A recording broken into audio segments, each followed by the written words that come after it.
আসসালামু আলাইকুম বন্ধুরা, কেমন আছো তোমরা সবাই? আশা করছি ভালো আছো, আর আমি অনেক ভালো আছি। রিয়া রূপ লাইফস্টাইলে তোমাদের সবাইকে ওয়েলকাম জানাচ্ছি। তো এটা হচ্ছে ঈদের দিনকার ভিডিও, ঈদের দিন সন্ধ্যাবেলার ভিডিও। ঈদের দিন সন্ধ্যাবেলা হচ্ছে আমরা একটু মেলাতে ঘুরতে এসেছি। মেলাতে চলে আসার পর মনে হয় এই মাথায় দেওয়া লাইটিংটা কিনে নিল। এই লাইটিংটা কেনার পরে তারপরে বলছে যে মাম্মা আমি একটু জাম্পিংয়ে চড়বো, তো জাম্পিংয়ে চড়িয়ে দিলাম। জাম্পিংয়ে চড়ার পরে তো খুব ভয় পাচ্ছিল। তারপরে ওঠানোর পরে তো একদম সব অনেকগুলো বাচ্চা কাছে উঠে পড়েছিল, আর বাচ্চাগুলো ছিল অনেকটাই বড় মাম্মামের থেকে। তো তার জন্য ওকে মাঝখানেও যেতে দিতে সাহস হচ্ছিল না, কারণ মাঝখানে গেলে তো একদম পায়ের নিচে পড়বে, তখন তো ভীষণ লাগবে।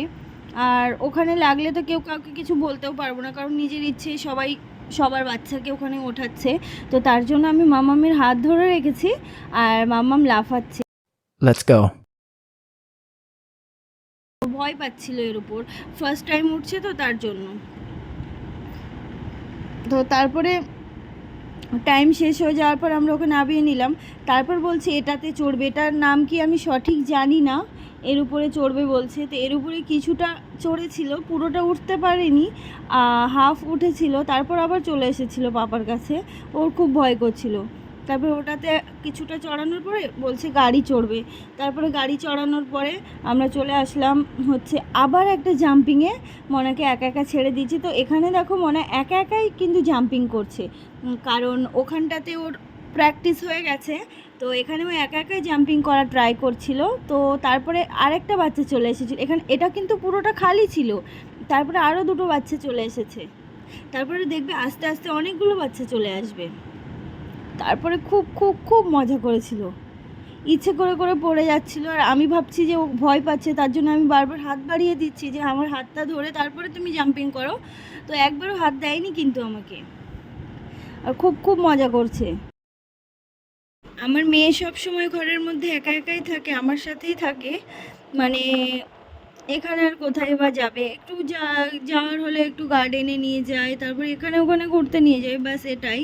আর এরকম একসাথে কোনো বন্ধু বান্ধবের সাথে ওর কখনো খেলা করানো হয়নি। তো তার জন্য ও একদম বন্ধু বান্ধব পেয়ে তো পুরো ফিদা হয়ে গেছে, তো তার জন্য খেলা করছে। আর মেলার চারি সাইডের ভিউটাও না কত সুন্দর লাগছিল দেখো। তো মেলার ভিউ শেয়ার করতে করতে আমরা এখন চলে যাচ্ছি রুমের দিকে। তো রুমের দিকে যাওয়ার আগে একটা কথা বলে রাখি, এই ভিডিওটার মধ্যে কিন্তু হচ্ছে ঈদের পরের দিন যে গেট অফ ইন্ডিয়া গিয়েছিলাম না, ওই গেট অফ ইন্ডিয়ার ভিডিওটা কিন্তু আছে, তোমরা দেখে নিও।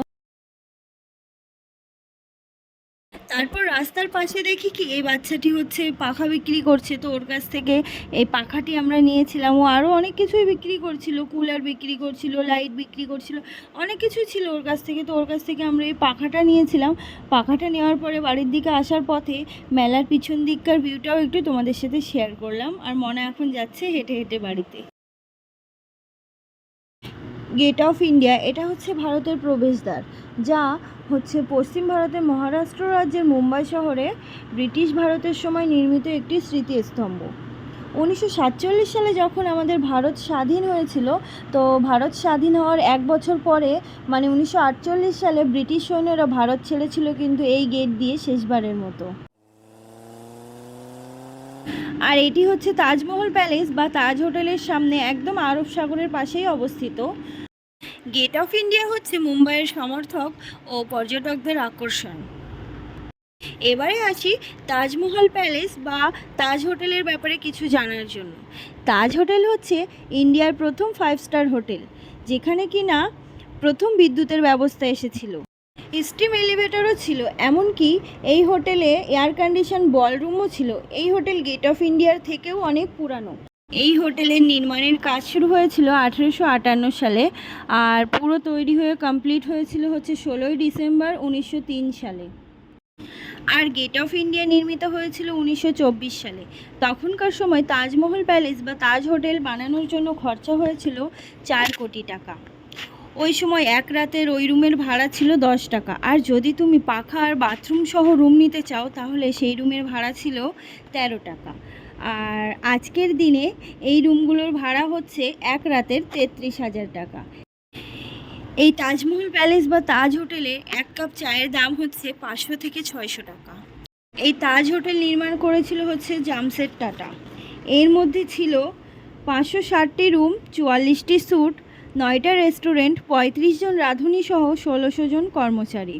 26শে নভেম্বর 2008 সালে তাজমহল প্যালেস বা তাজ হোটেলের উপর দস্যুরা অ্যাটাক করেছিল। তার ফলে হোটেলটি প্রচুর ক্ষতিগ্রস্ত হয়েছিল, আর দেশি বিদেশি সন্ত্রাসী সহ 160 জন লোক মারাও গিয়েছিল। আর এই হোটেলটি পুনরায় মেরামত করার জন্য 17 কোটি টাকা খরচাও হয়েছিল। তার জন্য 1 মাসের জন্য হোটেলটি বন্ধ রাখা হয়েছিল। তারপর পুনরায় হোটেলটি আবার খুলে দেওয়া হয়েছিল 21শে ডিসেম্বর 2008 সালে। তোমরা কে কে এখানে ঘুরতে এসেছিলে অবশ্যই আমাকে কমেন্টে জানাবে। আর আমরা এখন যাব হচ্ছে স্টেশন, তো তার জন্য এখানে ওয়েট করছিলাম। আর অনেকক্ষণ থেকে না একটা পুলিশ আমাদেরকে ফলো করছে, তো আমরা ভাবছি হয়তো এমনি ফলো করছে। তারপরে আমাদের দুজনকে ডাকলো, সেই ভিডিও ক্লিপটা আর নেওয়া হয়নি। ডাকার পরে জিজ্ঞাসা করছে তোমরা কি বাঙালি? তো আমরা বললাম হ্যাঁ আমরা বাঙালি। তারপরে উনি তো বলছে আমার না বাঙালিদের খুব ভালো লাগে, তোমরা দুজন গল্প করছিলে আর আমি বাংলা ভাষা শুনতে পেয়ে তোমাদেরকে ডাকলাম, কিছু যেন মনে করো না। আমরা বললাম কেন কিছু মনে করব। তারপরে উনি আমার ভিডিওটা একটু হাই করে দিয়েছিল। তারপর আমরা এখন চলে যাচ্ছি স্টেশন, কারণ অনেকটাই রাত হয়ে গেছিলো তার জন্য। তারপরে ট্যাক্সির মধ্যে বসে বসে বোরিং লাগছিল, তো তার জন্য চারি সাইডের ভিউটা একটু ভিডিও করে নিয়েছিলাম। ভিডিওগুলো কেমন লাগছে আমাকে কমেন্টে জানাবে। আর এটা মনে হচ্ছে মুম্বাইয়ের বড় হাইকোর্ট, আমি শিওর না, তো তোমাদের যদি কারো জানা থাকে আমাকে জানাবে কিন্তু। তারপরে ট্যাক্সি থেকে নেমে পড়লাম। মামামকে তো ওর পাপা সারাক্ষণ কোলে নিয়েই ঘুরেছে, তো এখন একটু হাঁটি হাঁটি করছে।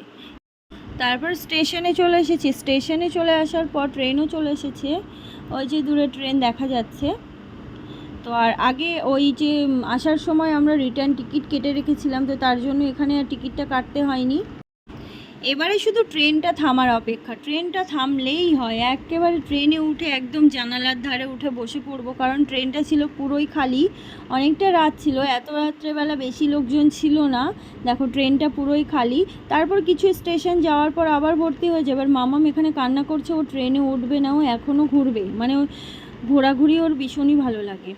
তারপরে আমরা ট্রেনে বসে পড়লাম, তারপরে ট্রেনটা ছেড়ে দিয়েছে। তো আজকের ভিডিওটি এই পর্যন্ত, দেখা হচ্ছে অন্য কোনো ভিডিও নিয়ে। ততক্ষণে তোমরা ভালো থেকো, সুস্থ থেকো, আল্লাহ হাফেজ।